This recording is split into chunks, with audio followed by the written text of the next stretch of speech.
Hey guys, I'm putting this video together because this morning I didn't record the call and there were a few people that I wanted to make sure to include in this. So I'm going to put this in the email. That's probably why you're watching it right now, and kind of use this as just the resource that we're building upon in the next few weeks and into the beginning of the new year. So this is called The Landscape of Life. And this is a tool that I've been learning from Mike Breen, and we're currently working through. And so it's a means of looking at our lives and the God encounters that we have. And so that's kind of some of the key language, the God encounters. And so it starts off, I kind of draw this mountaintop. Today we looked at how Moses met God on the mountain. And we have different experiences in our own lives that are like this, that are kind of mountaintop-like experiences. We can call these eruptive moments. They're eruptive because we come into contact with the presence of God. That's typified in kind of this, visual illustration as lava that would come, from the mountain and from these mountaintop experiences where we come into contact with the presence of God and the Holy Spirit. That's really the means of all of the difference making that happens. So Exodus chapter 33 talks about this account of Moses up on the mountain, literally with God, and then he says, "Show me your glory."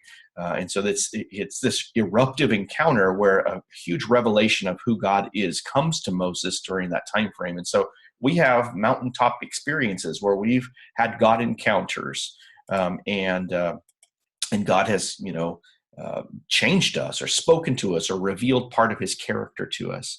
We also have these moments that are different than the mountaintop, which are usually more on the positive side. There may be a good, healthy, holy fear there, but these moments are a little bit like moments where kind of the ground is kind of like wearing away underneath us. It may be in a slow process.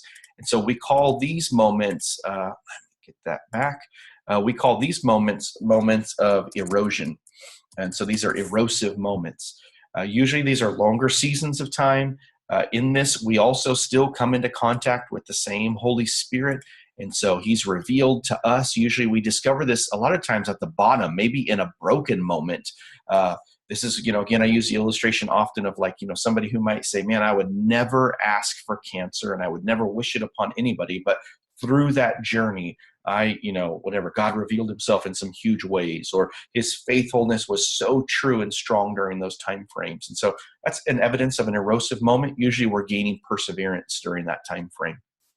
The other kind of moment is a moment that's similar. It's kind of on the negative side, but this is like a fault line here. It's like an earthquake happens. So we call those earthquake moments. These are the moments that, different than the erosive moment that usually happens like over time, these are moments that happen almost instantly. So my go-to for that, it really did have a huge impact upon Kimberly and I, was when Hannah had the seizure a couple of years ago. It was this immediate moment. Oftentimes it felt like literally the ground fell out right from underneath me. It felt like God was nowhere to be found. In fact, that was a lot of anger that rose up inside of my heart.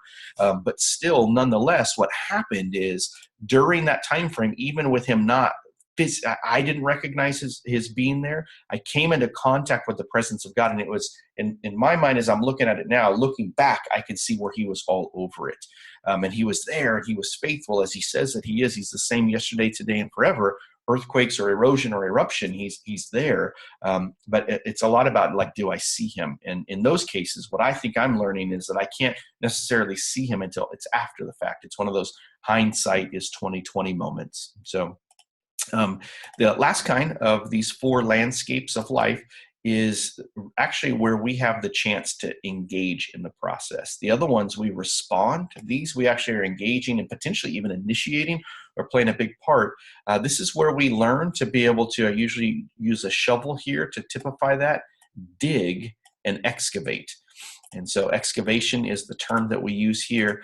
Excavation is when, we learn things like spiritual disciplines that allow us opportunities to be able to, again, come into contact with the presence of God.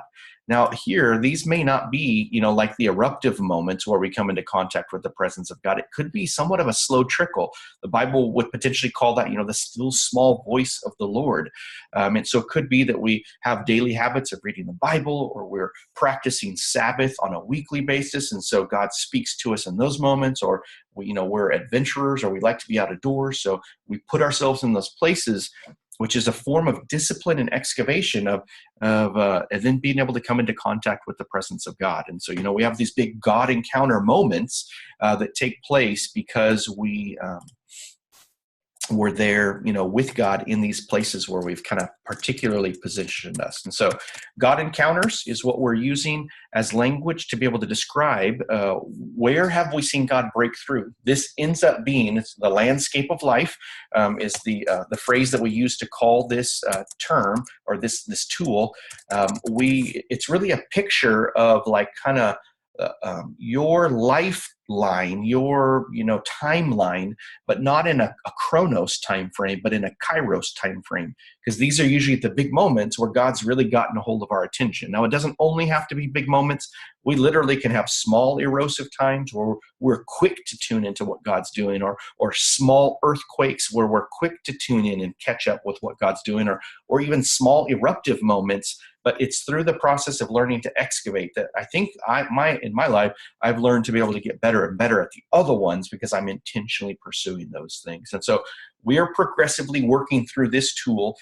Today, what we did is we told a few God's encounter stories of eruptive moments. And so we heard times where God had spoken audibly to some of our friends, where God had used dreams to be able to really change things, or where, he had shown up in kind of the midst of being in nature and reading the Bible. All of those are valid ways, and he speaks in a bunch of different ways, but they were kind of eruptive, mountaintop-like experiences. I also mentioned too that these times, as we share these stories, these aren't necessarily the stories we tell everyone because they're usually somewhat personal.